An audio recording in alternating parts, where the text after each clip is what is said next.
Deuteronomy chapter number 14. Deuteronomy chapter number 14. Meron pa tayong mga 20 chapters na dapat na daanan.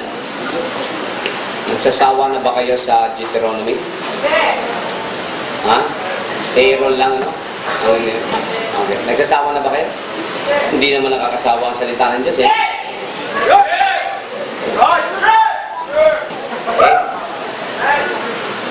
Tayong lahat tumayo. Basahin natin chapter 14, verse 1 down to verse number 21.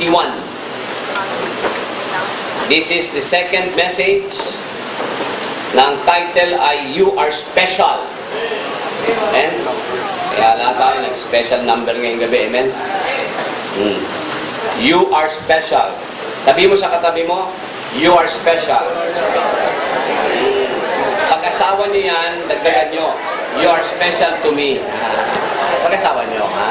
Pero pag pero sabi mo, you are special. Sayang.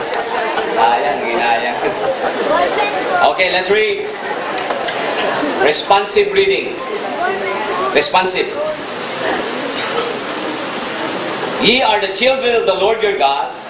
Ye shall not cut yourselves, nor make any baldness between your eyes for the dead. Verse 2, read.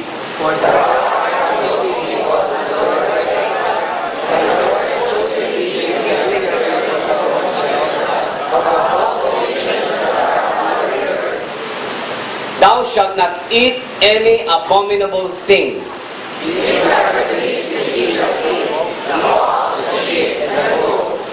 The hart and the roebuck and the fallow deer and the wild goat and the pigard and the wild ox and the chamoy.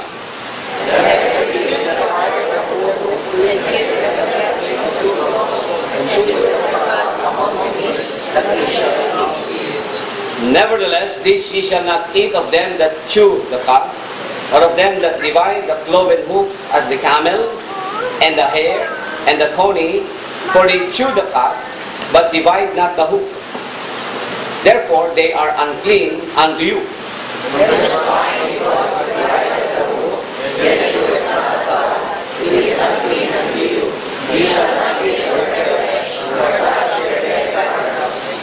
This ye shall eat of all that are in the waters.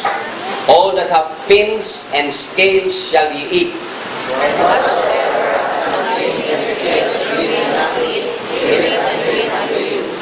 Of all clean birds ye shall eat. But these are they of which ye shall eat, the eagle, and the glebe, and the kite, and the vulture after his kind. And the owl, and the night hawk, and the cuckoo, and the hawk after his kind. And the owl, and the great owl, and the swan. And the pelican, and the gier eagle, and the cormorant. And the stork, and the heron after her kind, and every creeping thing that flieth is unclean unto you, they shall not be eaten. But of all verse 21 altogether. Ye shall not eat of anything that dieth of itself. Thou shalt give it unto the strangers, in case that he may eat it, or thou mayest sell it unto the alien, for thou art an holy people unto the Lord thy God. Thou shalt not seed a kid in his mother's milk. You are special, amen? Amen. At dito, ilasa natin yung mga isa sa mga controversial na mga verses na nilista dito kung ano yung mga bagay na dapat kainin at mga bagay na hindi dapat kainin, which is unclean to the Jew, unto you, sabi. Okay? At makakakuha tayo ng prinsipyo ngayong gabi at makatulong sa atin ito para sa ating kalusugan. Amen? Siguro pag may umaten dito mga Sabatista, pakinggan natin kung ano ang pananaw ng mga Baptist pagdating dito sa mga talatang ito. Okay? Pero kailangan daanan natin. Amen? Amen? So, ipag-pray natin na maintindihan natin ang salita ng Diyos ngayong gabi. Let's pray. Father God in heaven, we thank you for your words. And we thank you, Lord God, that you have given us this study in the book of Deuteronomy. That as we go through this book, we know that you have lessons, principles that we need to learn from these passages of scriptures regarding the dietary laws that you have given to your people, your chosen people in the Old Testament. Dito po ang mga Jewish people, ang nation of Israel. And we know, oh God, as a church and as the believers of Jesus Christ in this time, in the New Testament time, we know, oh God, that you have given us this illustration, this example, and that as a church, Israel is a type of the church, oh God, in the sense that we have statutes and laws that needs to govern us as a believer and as a church. Dalangin ko po, Panginoon, that you will give us wisdom and give me wisdom as I preach tonight as we cover these passages in this series. Pagpalain mo po ang bawat isa. Holy Spirit, be our teacher and our guide, and be the one, O God, to convince each one regarding, Panginoon, sa mga bagay na ito na aming pong pag-aaralan ngayon. Kung aming dalangin, in Jesus' name we pray. Amen. So this is the 19th message, 19th message. At ito ang mga sermons ni Moses according sa time frame na binigay sa atin ng Deuteronomy. This is the 11th month of the 40th year. Okay? The 11th month of the 40th year. So ibig sabihin, nandito na ito sa punto ng mga ilang weeks na lang at si Moses ay kukunin na ng Panginoon because God told Moses that he will not be able to enter the promised land, and the nation of Israel ay pangungunahan na ni Joshua at sila ang makakapasok sa promised land. And Moses is giving his final sermons. This is his farewell sermon. Amen? Amen? Farewell sermon. Narinig niyo ba yung mga farewell sermon dati ni Pastor Brown bago siya bumalik sa Amerika? Narinig niyo? So, pero bumabalik-balik pa naman siya paminsan-minsan, and hopefully next year, sana makuha natin na makabalik siya. But this series of messages, yung mga tao, doon sa bahagi na dinaanan na natin, ang emphasis ng mga sermon ni Moses is para lumalim ang pagkakilala ng mga tao ng Diyos sa Diyos na nagligtas sa kanila. Okay? Because gusto ni Moses is maintindihan nila yung importance ng relationship nila sa Diyos. Knowing the God who personally delivered them out of bondage. And also, dito naman sa section na ito na kung saan pumupunta na tayo sa practical side ng kanyang mga mensahe, ay ano naman ang ating responsibility. No? We have a privileged status before God.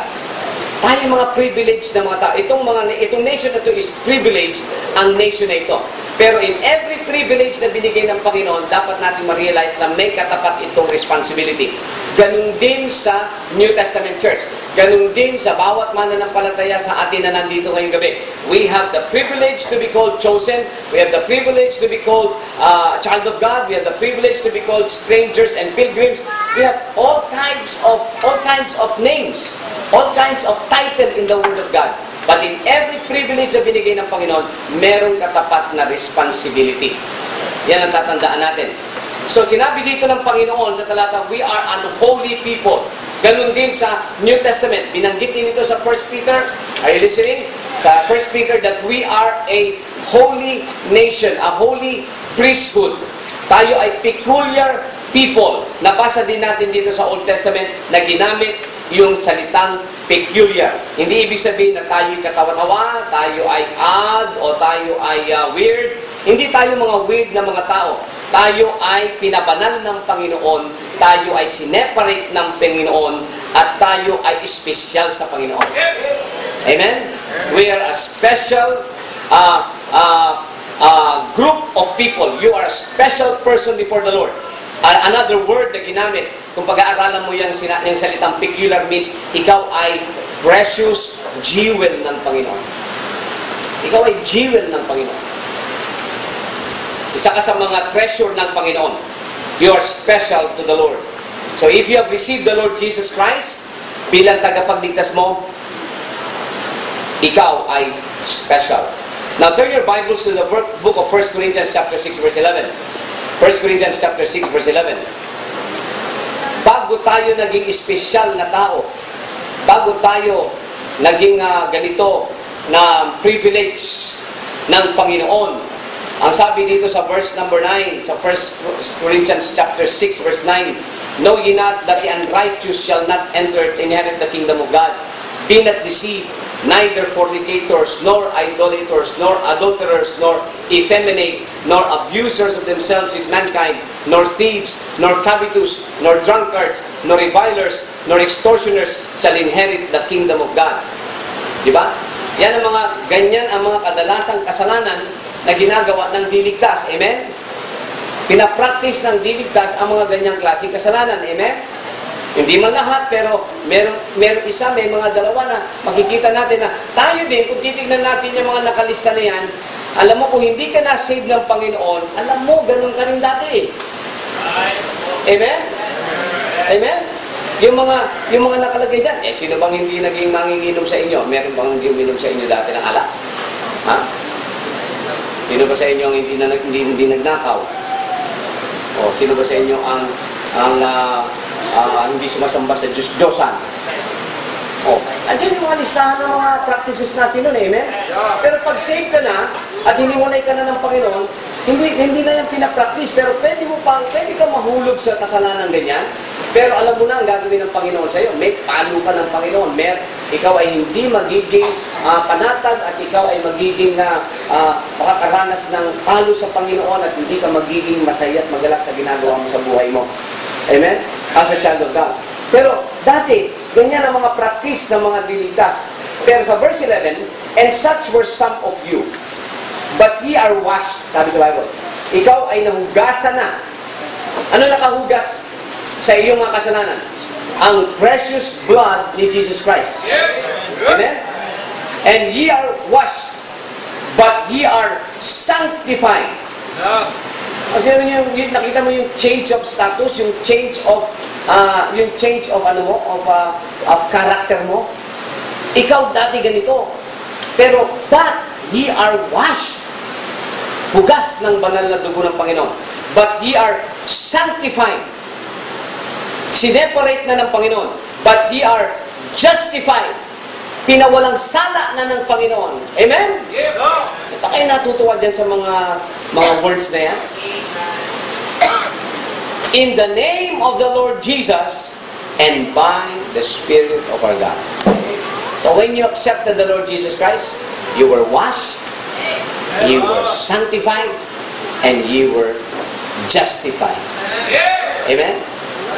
At ang token ng Panginoon, seal of ownership niya sa iyo, na ikaw ay washed, sanctified, and justified, is the Holy Spirit of God. Amen? So, nasa iyo ang Holy Spirit? Amen? Do you have the Holy Spirit in you? Ang Holy Spirit ba nasa iyong puso? Now, if the Holy Spirit is in you, then, ang specialization natin bilang mga anak ng Diyos na nasa plano ng Panginoon, dahil ikaw ay special, not only that we become loyal, we become spiritual people. Be spiritual. Spiritual ka dapat. May Holy Spirit ka eh. Save ka na eh. Dati ito ka eh. Diba? Worldly ka eh. Diba? Pero ngayon hindi ka. Dapat hindi ka worldly. Ikaw ay spiritual. Amen? Now that you belong to the Lord, you must be spiritual. Under this topic tonight, being spiritual, letter A, be spiritual in your devotion. Amen. Be spiritual in your devotion. Now, when we talk about devotion, pumapasok sa isipan natin yung ating Bible reading, Bible study, or meditation from the Word of God, or reading a devotional book, and then your time of prayer with God. But I just want you to direct your attention dito sa verse number 1. Ye are the children of the Lord your God. Ye shall not cut yourselves, nor make any baldness between your eyes for the dead. For thou art an holy people unto the Lord thy God. That means, dahil ikaw ay anak ng Panginoon, you belong to the Lord. He is your Father. The Holy Spirit is in you. Then, you need to be spiritual in your devotion. Medyo interesting itong verse 1 na ito na kung saan sinabi ng Bible na ang anak ng Diyos ay hindi dapat niya kinakat ang kanyang sarili. Hindi na minumutilate ang kanyang sarili o hindi niya minumodify ang kanyang sarili. Amen? Nakakita ka naman mga tao, binabago nila yung tsura nila. Diba? May mga tao, ginagawa nila yan para maging in sila sa group. Diba? Amen? Para maging in sila, diba? Ganun eh. Kaya nga, usong-uso ngayon yung pumunta ka dyan sa loob ng kulungan. May mga kanya-kanyang mga selda yan at may kanya-kanyang grupo. Di ba, Brother Jude? Tapos, ang bawat grupo na yan, ano yung mga grupo dyan sa selda? Sputnik, BNG. Ano yun? Bahala na lang ngayon. Ano yun? Brother Jude, ano? Isa mo? CJ. Happy Go. Ano ba? GI. Batman. Yan lahat yan. Pag tinignan mo yung grupo niyan, may pare-pareho silang mga tato. Sa isang parte ng katawan nila. Sa fraternity, ganun din. Para ma-in ka sa group. Di ba? Meron silang mga pinapaso sa katawan nila. Kasi lalaki ng mga G's, ilalagay nila sa dibdib nila o dito sa ano nila. That is part of cutting the flesh. Kasi sa kanila, sa mga dilitas, merong ganyang klaseng mga initiation. Talagang pinapractice yan. Pero kung ikaw ay saved na, kung ikaw ay anak ng Diyos, kung ikaw ay dati na meron kang ganyang klaseng mga wala na magagawa yan kung naitatak na yan at naitatak na yan sa'yo. Pero ngayon, ikaw ay saved na, huwag mo nang dadagdagan yung tato mo. Amen? At saka kung saved ka na, at wala ka pang tato, purihin ng Diyos, hindi ka natatakan kung ano-ano. Amen? Amen? Yung pastor, ngayon, bakit ganun yung mga ibang mga Christian yung mga fellowship na kilala ko nagpapatato sa lakad ng cross dito Tapos sila, I belong to Jesus pa Hindi ba, pastor, mga biblical type of tattoo yan? Hindi naman siguro tayo magpagtato, basta biblical. Inakalagay nga dyan you shall not make, cut yourself, or meron din sinabi sa Leviticus na huwag kang magpapalagay ng anumang marking sa katawan mo. Marking! Di ba? Hindi, pastor, alam mo, hindi mo lang naiintindihan ang kultura natin ngayon kasi ikaw puro ka Bible, pastor Alam mo, kinakailangan makinig ka din sa kultura At saka, pastor, hindi mo ba alam, art yan, art. Yung mga modification na ginagawa nila na yung mukha ng tao, ginagawa niyang mukha siyang pusa, art yan. Ganun ganun ang mga justification, yung mga kung ano-ano mga ginagawa sa katawan, art yan Kaya mga kapatid, hindi naman maglalagay ang Panginoon ng ganyan mga utos kung hindi naman nakita ng Panginoon ang evil practices ng mga tao sa Canaan at sa Egypt dahil ang mga pagkatatak o pagmamodify ng katawan at pagmutilate ng katawan ay mayroong pagan origin.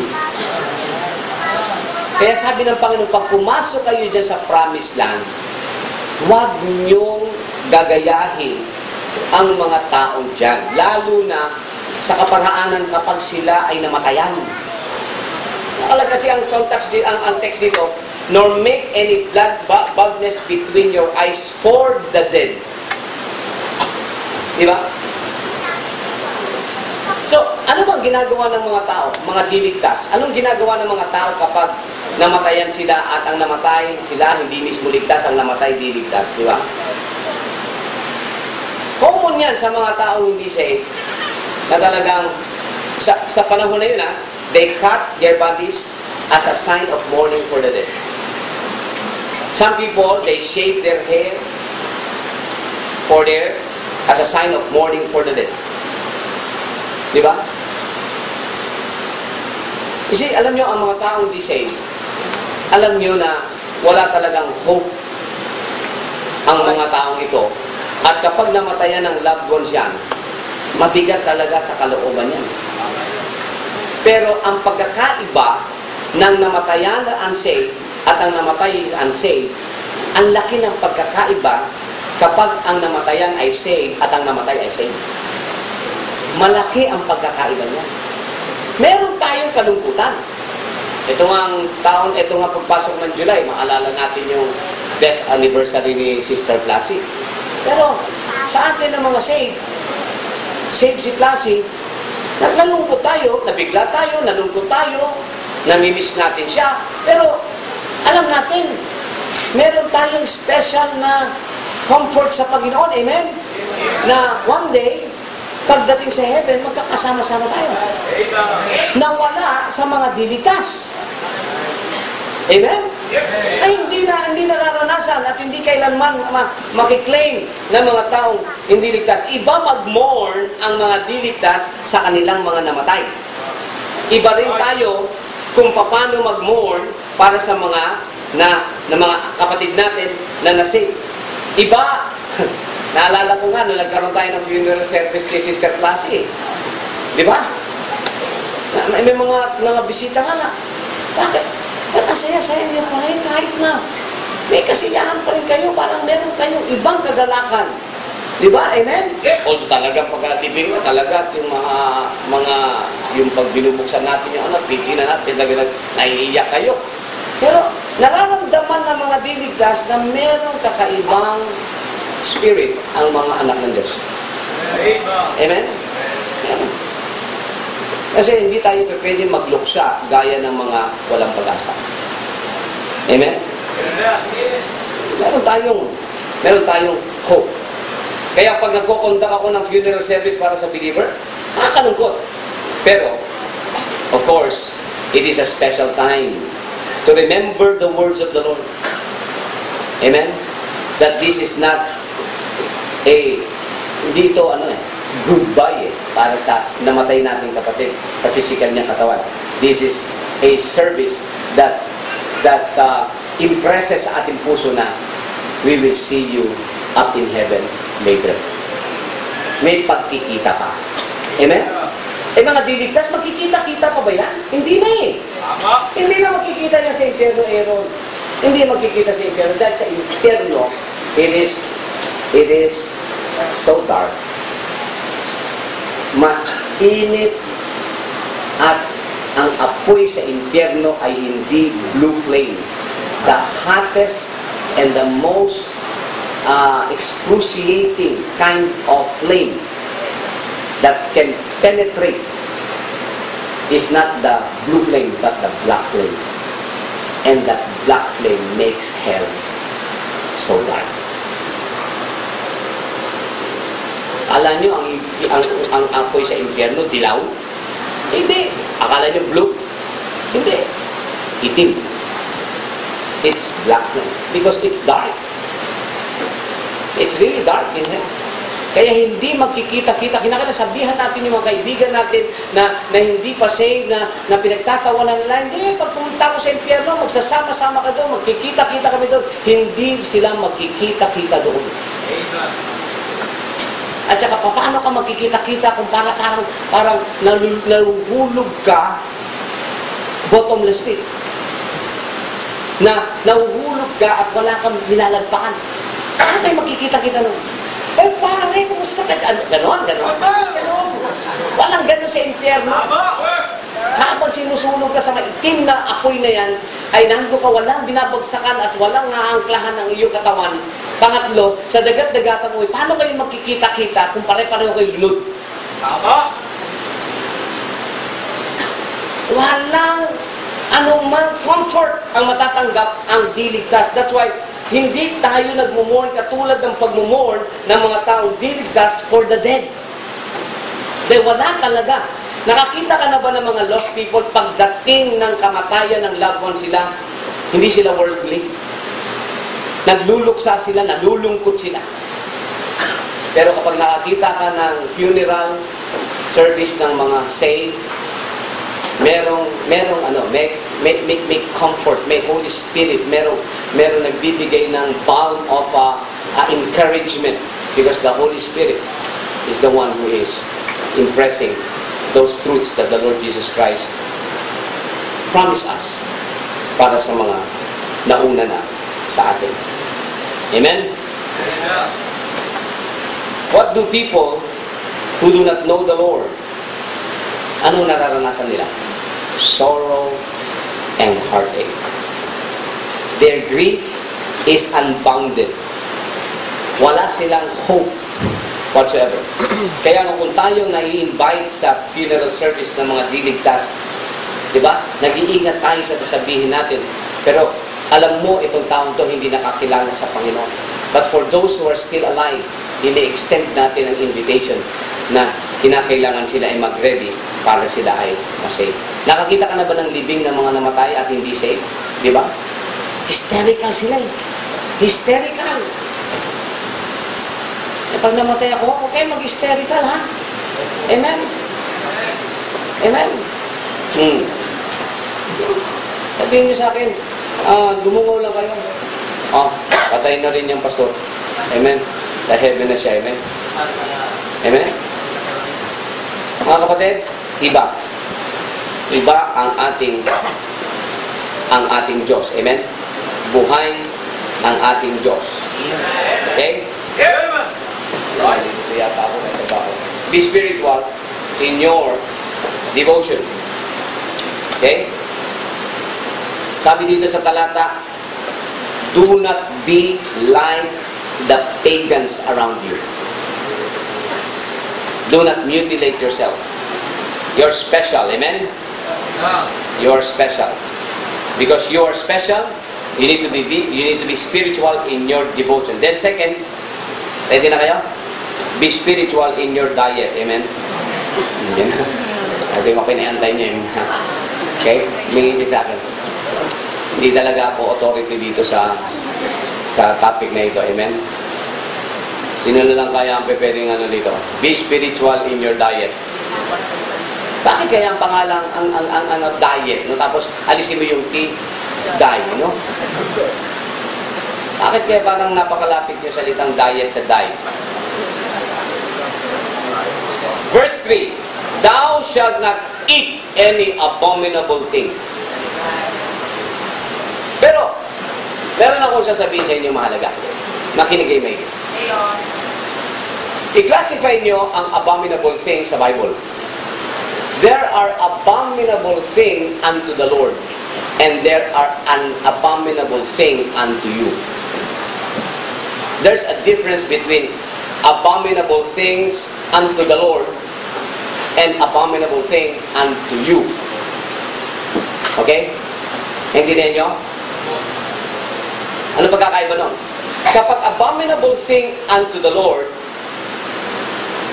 ibig sabihin, yan ang mga bagay na whether Jew ka or tayo ng mga mananampalataya, dapat hindi natin gagawin yan. Abomination unto the Lord yan.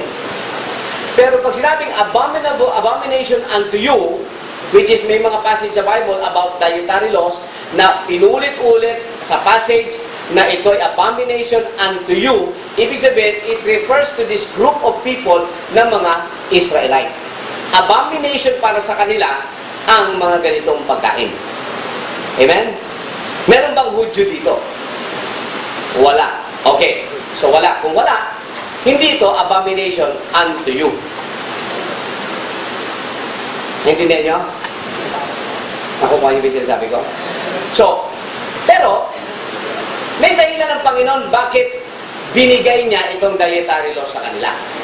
Sabi dito sa verse, again yung sinasabi ko, sabi sa verse 7, Nevertheless, this ye shall not eat of them that chew the cud, so on and so forth. And then at the bottom of that verse, verse 7, therefore they are unclean unto you. Hindi sinabi ng Panginoon, they are unclean unto me. These are unclean unto you. Okay, classify ng Panginoon para sa mga Jewish people ang mga pagkaing malinis para sa kanila at malinis para sa, at hindi malinis para sa kanila. Nasusundan niyo ba yung sinasabi ko? Okay? So there is a variety of foods here, no? Mga domestic animals, meron ding pandagat, meron ding mga ibon. Diba? May 4 na paa, may mga kaliskis, at merong mga lumilipad. Okay? Variety. Inano niya ito, i-classify niya into categories. Okay? Meron dito sa verse number 4, mga beast that ye shall eat. Ano yun? Ox, baka, sheep, karnero, goat, kambing. Kumakain ba kayo niyan? Oo, okay yan, kainin yan. Heart. Hindi yan yung puso, heart yan, ano ito yung deer na, ano yata ito deer na lalaki? Roebuck. The fallow deer. The wild goat. The pig are. Yung pig lang nakakainin niya, pig are. And the wild ox. And the chamoy. Chamoy. Nakatingin na kayo yan? Wala na yung iba dyan. Ano na yan? Ano na yan? Extinct na yan. And every beast that parteth the hoof and cleaveth the cleft into 2 claws and cheweth the cud among the beasts that he shall eat. Nevertheless, yung daw kinuchewang cud, or of them that divide the cloven hoof, as the camel, the hare, the coney, di ba nandyan yung mga kasama na dyan yung mga, alam mo yun?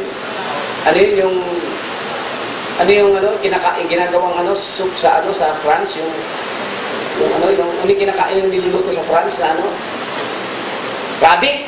Ngayon, kasama dyan. Hindi yan pinapakain sa Panginoon sa mga Hudyo.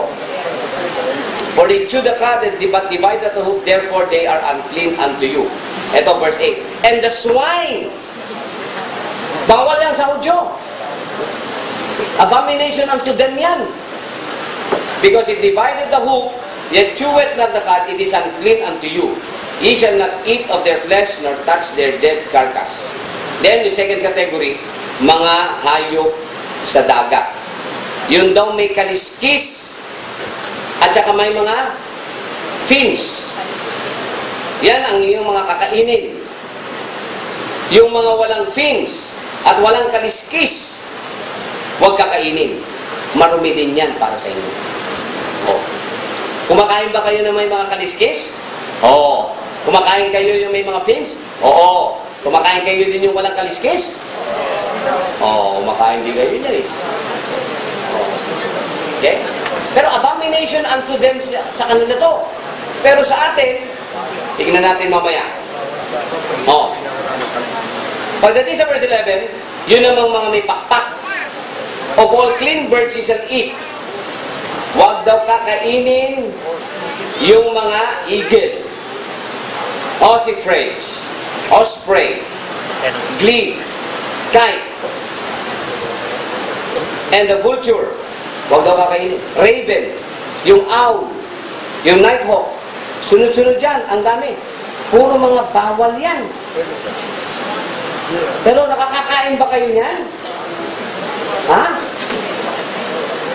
Good kayo. Paniki, kumakain kayo?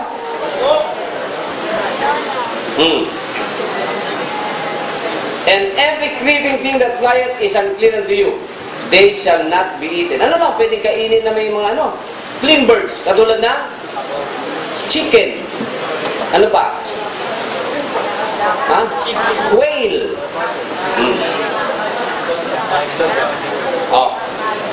Now, makinig kayo, maraming restriction. Many people believe that they are for health purpose. Maraming mga scholars pag pinag-aralan yan, yan daw ay para sa health purpose. Kung yan ang case, if this is for health purpose, then Moses is the first public health officer. Pero yun ba talaga ang posisyon niya? Now, there can be health issues that is involved. I don't know in the mind of God. Pero alam nyo, meron ding mga pagkain na hindi dapat kainin dahil ito ay may kinalaman sa pagan cultic practices.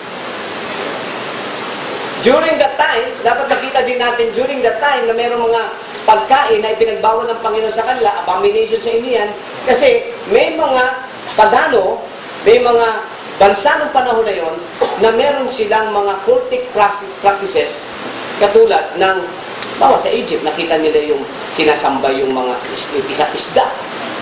Di ba? Kaya, merong restriction ng Panginoon, pero hindi lamang sa tingin ko health reason, hindi dahil lamang ito'y masama sa pangangatawan, kundi merong itong origin sa mga pagpapractice ng mga liligtas. Hindi lang natin tiyak kung ano mga yan. Katulad ng baboy. Ang baboy talagang sinasamba ng mga Canaanite. Sinasamba talaga ang baboy. Ang baka na pinakakain din naman, sinasamba din doon sa Canaan yan. Pero pinapakain ng Panginoon. Pero meron din mga hayop na hindi. So, ang gusto ko makita nyo dito, bilang mga anak ng Diyos sa panahon na ito, is maging spiritual tayo pagdating sa kinakain natin. Tutumbungin ko na. Kung ipinagbabawal na ng doktor sa'yo ang baboy, huwag ka na kumain. Yan yun. Amen? Amen?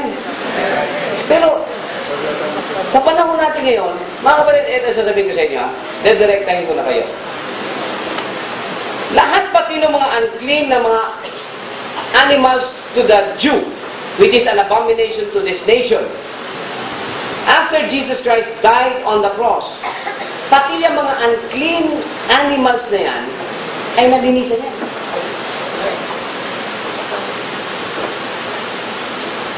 Hugasan na yan. Amen?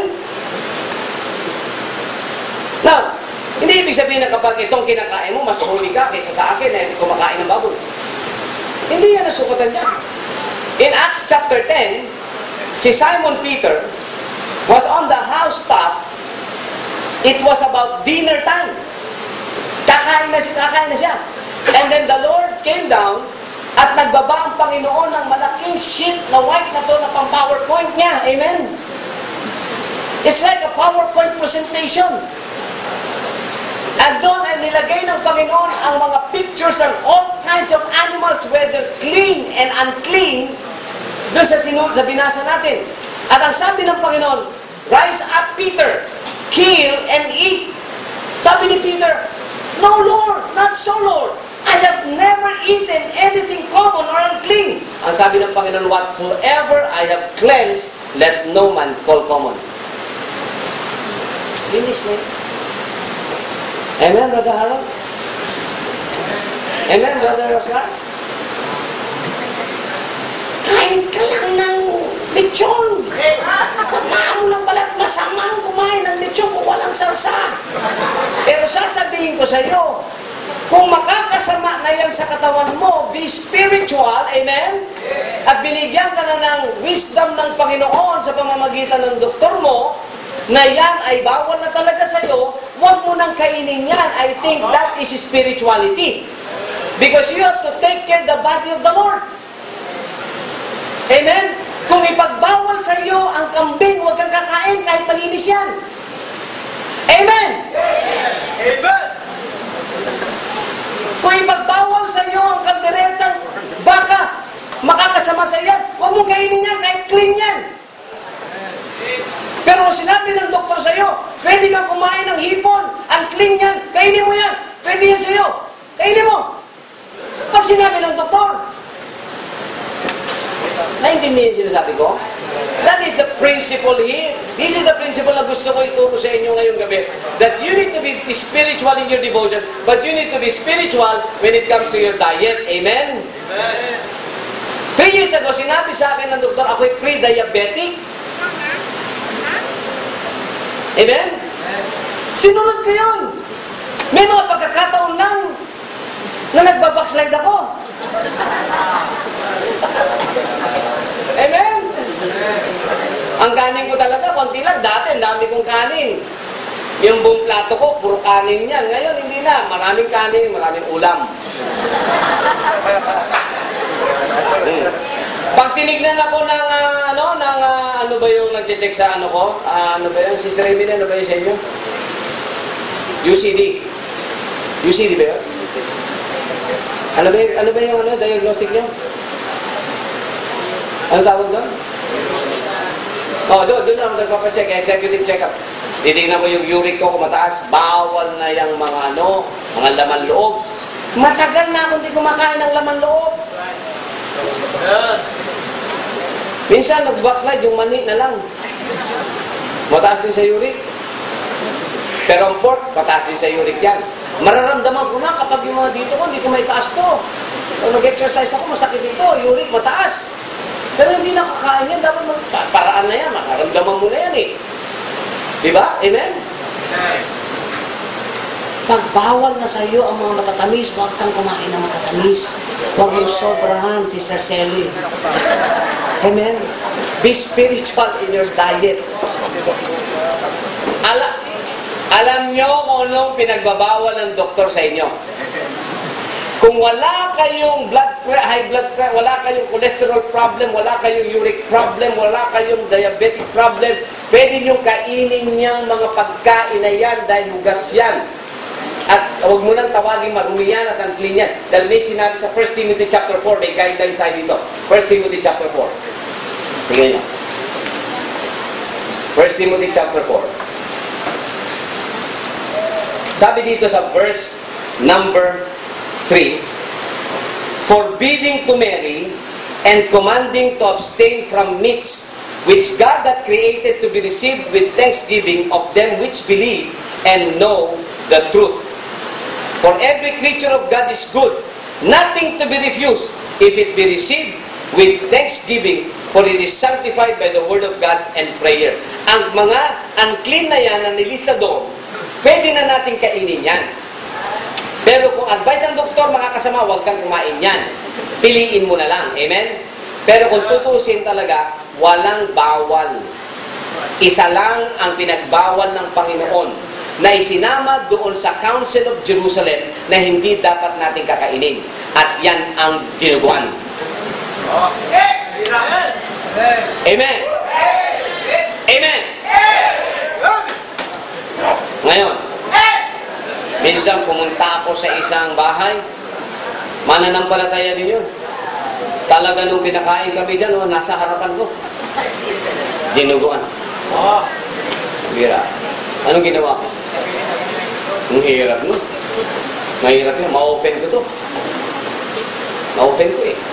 Kaya kumuha lang ako ng 2 pirasong laman. Tapos tinanggal ko lahat ang dugo. Binuhusan ko ng kaunting tubig. At tinugasan ko ng tubig. At kumain ako ng 2. Yun ang ulam na pinakamaliit na ulam na pinipid ko para makakain ako ng maraming kanin. Ang pinakamasarap magluto ng dinuguan na walang tatalo ay kilala ko. Ang tatay ko. Masarap talaga siya. Nung di ako siya hinihigop ko ang sabaw niya. Ang sarap. Yung lapot. Pero nung nasave na ako, sinabi sa akin ng tatay at nanay ko, bakit hindi ka na kumakain ng dinuguan? Sabi ko, Papa, hindi na ako kumakain ng dinuguan sa 2 dahilan. Number 1, sinabi ko yung lesser impact. It's not good for the body. Number 2, pinagbawal talaga ng Bible. Yun na. Amen? So, nag-agree ba tayo dito? Amen? Kung kakain kayo ng dinuguan, huwag niyong iharap sa mga members. Hayaan niyo, suluhin niyo yan. Pupunta ka ng Goldilocks, mag-isa ka na lang. Mag-isa ka na lang. Huwag mong iharap. Baka makatisod ka ng bagong mananampalataya o makatisod ka ng member na talagang ang conviction niya, hindi siya kakain. Amen? Huwag mo na lang gawin yan. Kayong mga Ilocano? Ha? Kayong mga taga Mountain Province? Kayong mga ano? Minsan, church anniversary, dinuguan. Ang pira itong mga baptist na to, parang dito hindi na alam yung Acts chapter 15. Amen? So, pwede kainin yan. Amen? Yung mga unclean. Pero meron lang isang pinagbawal ang Panginoon sa Book of Acts. Ano yun? Yung mga sablat. Huwag kayong ikakain ng dugong binarbecue. Okay? Yung mga paborito nyo yan eh. Maging spiritual kayo. Amen? Amen? Sundan na lang natin yan. Amen? O sige na, tama na. Si Doc Arvin na lang ang tanungin nyo dyan. Magpa-check up muna kayo. Okay? Now, if you go somewhere else, may pork, ginari sa yung pork, go ahead, eat it. Unless pinagbawal na sa iyo ng doktor. At sasabihin din sa iyo ng Panginoon. Alam mo si Pastor Ben, minsan pinapayo namin yan. Kahit saan kain niya siya. Alam mo, pagdating niya sa heaven, tatanungin siya ng Panginoon, Lord, pag tinanong mo, bakit mo ako kinuha na? Hindi sa gusto lang kitang kunin. Hindi ka sumusunod sa kinakain mo. Kinakailangan maging spiritual ka kapag may karamdaman ka. Amen? Kapag nakikita na at isinyalis sa katawan mo, na kinakailangan itigil mo niya. He's talking about diet, but let me tell you, we have principles that we need to take from this passage na kung ang katawan natin ay nangihina na because of a particular food, you have to stop eating that time. For the maintenance of your body. Last, balik na tayo doon, magtatapos na tayo. Deuteronomy 14, verse number 21. Ye shall not eat of anything that dieth of itself. Thou shalt give it unto the stranger that is in thy gates, that he may eat it. Or thou mayest sell it unto the alien. For thou art an holy people unto the Lord thy God. And then may sinabi dito sa last part, thou shalt not seethe a kid in his mother's milk. You are special. You need to be spiritual in your devotion, you need to be spiritual in your diet, you need to be spiritual in your deference.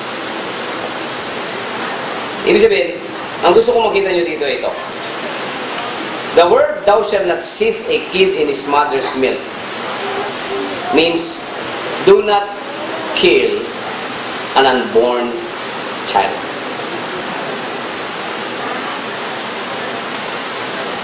Okay? Yang life, milk, ano yan eh? Buhay yan eh. At huwag mong papatayin. He is talking here about the sacredness of life. Just imagine, God in heaven giving them a law na kahit hayop yan, at yan ay nasa sinapupunan ng nanay niya, huwag mong papatayin yan. Kung pinapahalagahan ng Panginoon ang buhay ng isang hayop sa loob ng tiyan ng isang mother na animal, how much more sa batang sanggol na nasa loob ng isang human mother. Ang principle dito na gusto ko makita nyo is this. The life of a baby begins at the moment of conception. When does the conception begins? That is the second. I'm telling you, the second that the sperm and the egg cell met. That is the second. The 1 second where life begins. Kung murder ang pagpatay sa isang 99-year-old na tao, murder din ang pagpatay sa 1 second old na buhay. Intindihan niyo? Yung sacredness ng life. Ang sinasabi dito ng Panginoon. Kung nagbigay ang Panginoon na maging sa mga kinakain at ito'y masasama dito at alam mo may laman yan, kakatayin mo, nire-respect ng Panginoon niya ang baby doon sa loob.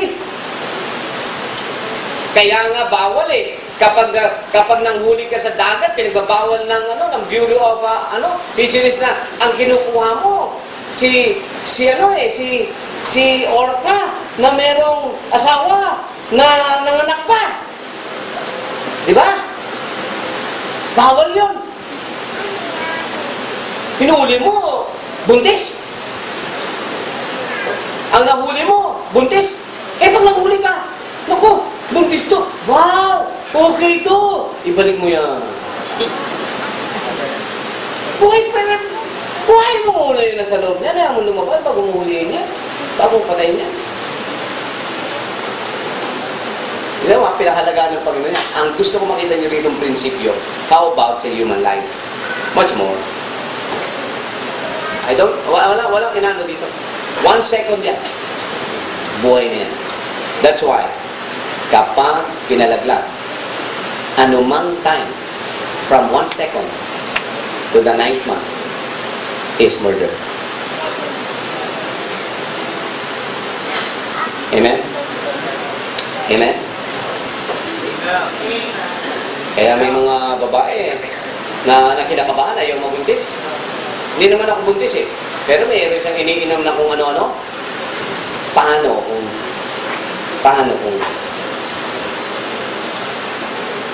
1 hour na palang buntis ka? Tapos hinahabol mo ng gano'n. Delikado yan. Pag-arap mo sa Panginoon, sasabihin ng Panginoon sa iyan. To save ka. That's why you need to be spiritual even in your parents. This is a command by God. So no human will deliberately take a human life anywhere along the scale from 1 second to 9 months. And even pag lumabas na yan, murder yan. Kaya pumatay ka ng baby, pumatay ka ng lalaki, babae, bata, dalaga, binata. May batas yan. Pero ang batas dapat natin ay dapat sumasaklaw pa rin sa mga 1 second human life. Kaya tayo, anong paniniwala natin na sa church? Tayo ay against sa abortion. It's murder. Amen? Don't sift the kids in its mother's milk. The sacredness of life. Pero sasabihin ng iba, Pastor, katawan ko naman to eh. This is my body. Wala ka nang pakialam dito. I can do whatever I want with this body. No. If you're saved, it's not your body. Your body is the temple of the Holy Ghost, which ye have of God. Ye are not your own. Ye are bought with a price. Therefore glorify God in your body. It's not your body. It is the Lord's possession already. But ye are washed. But ye are sanctified. But ye are justified. But did you know you are also purchased, owned by God. You're special to Him. That's why it matters to God what you do with your body. At sa issue na ito, na katawan ko to, Pastor eh, yung baby na yan, talaga kung gugustuhin ko, akin naman to eh. Tandaan mo, kung hindi kasi, at ganyan ang paniniwala mo, ito ang tandaan mo, kung hindi mo kinikilala na ang Diyos ang may-ari ng katawan mo, kilalanin mo na ang Diyos ang may-ari sa batang niya. Siya ang nagbigay ng buhay. Amen? You know, ang problema sa ating mga Kristiyano, we think that There is a spiritual life and there is a secular life. If you're saved, there is no more secular life. Wala na secular life. Now, nandiyan ka sa secular school, pero ikaw ay nag-aaral, isang spiritual na tao na nag-aaral sa university o college na yan. Pero pag pumunta ka dyan, spiritual ka. Amen?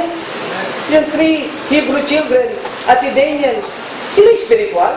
Nag-aral sila sa Babylon University. Ang Babylon is world. Babylon is secular. But here are 4 spiritual people who stand for the truth. Walang secular sa buhay ng Kristiyano. Merong spiritual na pumupunta doon sa secular world. May spiritual na pumupunta sa secular world. Pero alam mo kung anong dapat mong gawin at pananagutan mo at responsibilidad mo sa katawang ito. Huwag mong i-mutilate yan. Huwag mong patatakan yan. Huwag mong i-involve yan sa mga worldly practices. Huwag kang ma-involve sa mga cultic practices. Huwag kang ma-involve sa mga piyesta ng sanglibutan. Ingatan mo ang katawan mo. Ingatan mo hindi lang yung kinakain mo, anong pinapapasok mo sa mata mo, anong pinapapasok mo sa tenga mo. Katawan yan ng Panginoon. Ano man ang pumapasok sa mata, sa bibig at sa tenga, makaka-apekto sa iyong katawan. That's why you need to be spiritual when it comes not just in your devotion, but also in your diet. Do not compartmentalize your life. If you're saved, you're special. If you're special, you are spiritual. Maling practice yung ginagawa ng mga iba na pag Sunday yan ang spiritual. Kakanta ako, magbibigay ako, makikinig ako sa mensahe, mag-worship ako, no, nakadamit ako ng maayos, no, mahabang palda, maayos na damit.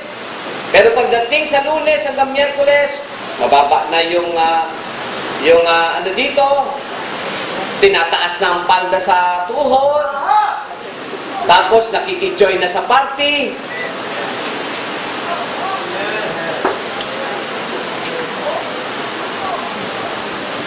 Do not compartmentalize. Be spiritual. Kung ano ka dapat dito sa pagsamba mo dito. Yung devotion mo sa Panginoon dito, paglabas mo, dapat pareho. Pag hindi mo ginawa yan, pag ganun ang ginagawa mo, niloloko mo kami. Niloloko mo ang sarili. At saka niloloko mo ang Diyos. Amen? Yan ang nangyari. So, wag tayong mag-compartmental lang buhay natin na mayroong spiritual at may secular. Sa business, spiritual pa rin yan. Sa trabaho, spiritual pa rin yan. Sa pag-aaral, spiritual pa rin yan. Let's be spiritual. Pakitayo. Lahat ay tatayo. Tutugtog ang piano.